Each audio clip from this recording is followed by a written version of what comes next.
ناظرین، لالچ، نمود و نمائش اور سٹیٹس کی دوڑ نے بچوں کے رشتوں کے حصول کو کس قدر مشکل بنا دیا ہے، یہ جاننے کے لیے اور اس معاملے پہ بات کرنے کے لیے آج ہمارے ساتھ موجود ہیں ایک میرج بیورو کے مالک جناب اختر بندر روڈی صاحب۔ السلام علیکم اختر صاحب۔ وعلیکم السلام، بہت مہربانی جی، آپ نے اپنے پروگرام میں مجھے مدعو کیا ہے، آپ کی بڑی مہربانی ہوگی جی۔ ٹیلی ویژن کا معاملہ ہے جی، نام میرا پورا لیجئے گا۔ ہاں اختر بندر روڈی جی بڑی مہربانی۔ اکثر لوگ جو اختر بندر پہ ہی رک جاتے ہیں، آگے روڈ لگانا بھول جاتے ہیں۔ نہیں، میں نے تو ساتھ روڈ لگایا ہے، روڈوی۔ اچھا، سوال یہ ہے کہ یہ اختر بندر روڈوی کیا نام ہوا ہے، اس کی وجہ تسمیہ کیا ہے؟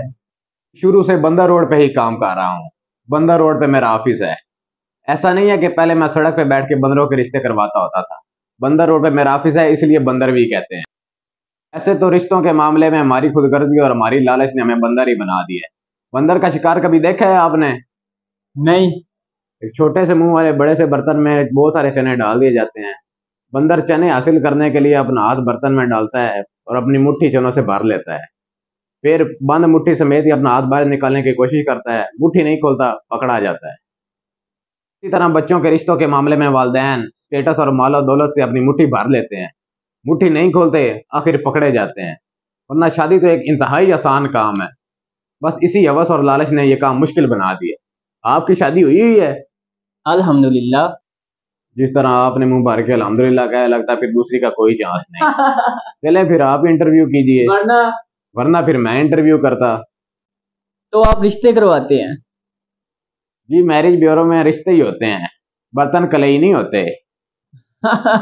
میرا مطلب ہے لوگ خود آپ سے رابطہ کرتے ہیں؟ جی ہاں، انٹرنیٹ کے علاوہ اب تو فون سروس بھی موجود ہے، آپ ابھی کال کر کے دیکھ لیجئے، بیورو میں آگے سے آواز آئے گی، آپ خوش آمدید کہتے ہیں۔ ہمارے ہاں ہر قسم کے رشتے موجود ہیں، سید کے لیے 1 دبائیں، جٹ کے لیے 2 دبائیں، بٹ کے لیے دہی میں چینی ملائیں، اوہ بٹ کے لیے 3 دبائیں، راجپوت کے لیے 4 دبائیں، ملک کے لیے 5 دبائیں، کھوکھر کے لیے 6 دبائیں اور شیخ کے لیے 0 دبائیں۔ اچھا اختر صاحب، یہ بتائیں کہ آپ اس فیلڈ میں کب سے ہیں اور کیسے آئے ہیں؟ پاکستان آیا ہوں، آج سے تقریباً 25 سال پہلے ایک میرج بیورو والے نے ہی میری شادی کروائی، اور پھر شادی کے 6 مہینے بعد میں نے انتقاماً اپنا میرج بیورو کھول لیا۔ انتقامن کا مطلب جس طرح میں زندگی گزاروں ایسے دوسرے لوگ بھی گزارے ہیں۔ ارے بھائی غلط مطلب نہ لیجئے، میں تو بڑی خوش و خرم زندگی گزار رہا ہوں۔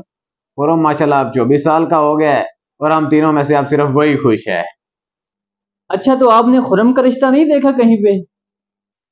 جی ایک اور میرج بیورو والے سے کہا ہے اس کے رشتے کے لیے۔ اپنے بیٹے کے لیے کسی دوسرے میرج بیورو والے سے کہا ہے آپ نے؟ جی ہوٹل والا اپنے ہوٹل سے روٹی نہیں کھاتا، ڈاکٹر اپنا علاج دوسرے ڈاکٹر سے ہی کرواتا ہے۔ اچھا یہ فرمائیں، کاروبار کیسا چل رہا ہے؟ بھائی علی میاں، اپنی حیثیت سے بڑھ کر فرمائشوں کے اس چلن نے معاشرے کا بھی بیڑا غرق کر دیا ہے اور ہمارے کاروبار کا بھی بیڑا غرق کر دیا ہے۔ رشتہ دکھانے میں اتنا ٹائم نہیں لگتا جتنا رشتے کی فرمائشیں سننے میں لگ جاتا ہے۔ ابھی پرسوں ہی کی بات ہے کہ ایک صاحب میرے آفس میں تشریف لائے، اچھا، بولیے سے دیکھ کے میں نے لگا کہ کوئی چندہ چندے کی فرمائش کریں گے، لیکن تشریف رکھتے ہی انہوں نے یہ کہا کہ مجھے ایک رشتہ درکار ہے۔ میں نے کہا جی فرمائیے کیسا؟ تو مجھے کہنے لگے کہ ایک دراز قد خوبصورت لڑکی ہو، اچھا بال اس کے سنہری ہوں اور گھٹنوں تک ہو جائیں تو اچھا ہے، اچھا جھیل جیسی آنکھیں ہونی چاہیے اور ستواں ناک ہونا چاہیے، اچھا تبھی چہرہ ہونا چاہیے، اور ہاں آنکھیں اگر نیلی ہوں تو اور بھی اچھا ہے، گلاب کی پنکھڑی جیسے ہونٹ ہوں، اور اگر چہرہ گلابی ہو تو اور بھی اچھا ہو جائے۔ میں نے کہا صاحب دیکھیے، آپ نیک اعمال شروع کیجئے، خیرات وغیرہ دیا کیجئے، اور جتنی جلدی ہو سکے حج کر لیجئے، اس طرح آپ کو جنت مل جائے گی، اور جو لڑکی آپ بتا رہے ہیں وہ آپ کو جنت میں ہی مل جائے گی، یہاں تو آپ کو چندہ ہی مل سکتا ہے، یہ 150 روپیہ پکڑیے اور نکلیے یہاں سے۔ میں نے لگا کیا ہوا؟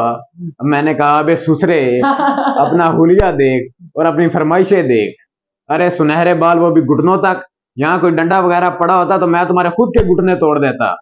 ارے 6 فٹ لمبی عورت کے گھٹنوں تک لمبے سنہری بال، 5.5 فٹ تو مجھے گھر پڑ گئے، اوپر سے سسرے کی اپنی آنکھیں کھل نہیں رہی اور لڑکی کی جھیل جیسی آنکھیں چاہیے۔ واہ!